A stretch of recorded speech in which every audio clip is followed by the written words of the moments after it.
Բարեկամներ, ես շարունակում եմ իմ ռեպորտաժների կարելի ասել շարքը, այս պահին նորից Թեհրանում ենք եւ իմ հետևում դուք տեսնում եք Շարիֆ Թեհրանի պետական համալսարանի մասնաշենքից մեկը, որը նորից հրթիռակոծվել է պատերազմի ընթացքում։ Մենք տեսանք սկզբում կամուրջը Քարաջի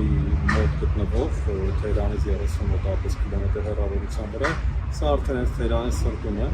եւ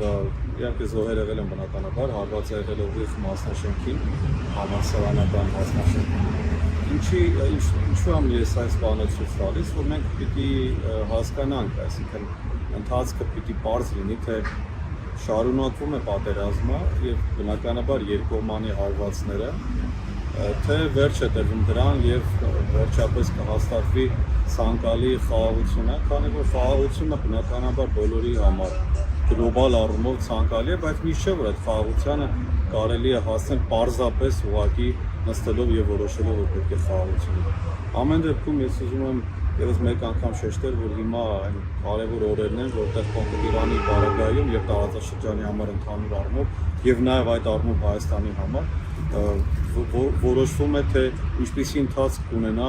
այս նոր տարածաշրջանային աշխարհակարգը կարելի ասել, ինչպիսի հավասարակշռում բալանսի կլինի ուժերի հավասարակշռության առումով եւ մենք բնականաբար կհետևենք եւ դուք էլ շարունակեք հետևել Եվրամեդիա 24-ի աշխատանքներին, ես կշարունակեմ ձեզ ներկայացնել եւ մեկնաբանությունները տալ տարբեր հետաքրքիր հարցերի շուրջ։ Տեսեք քաղաքագետ Գյորգ Մելիքյանը Թեհրանից։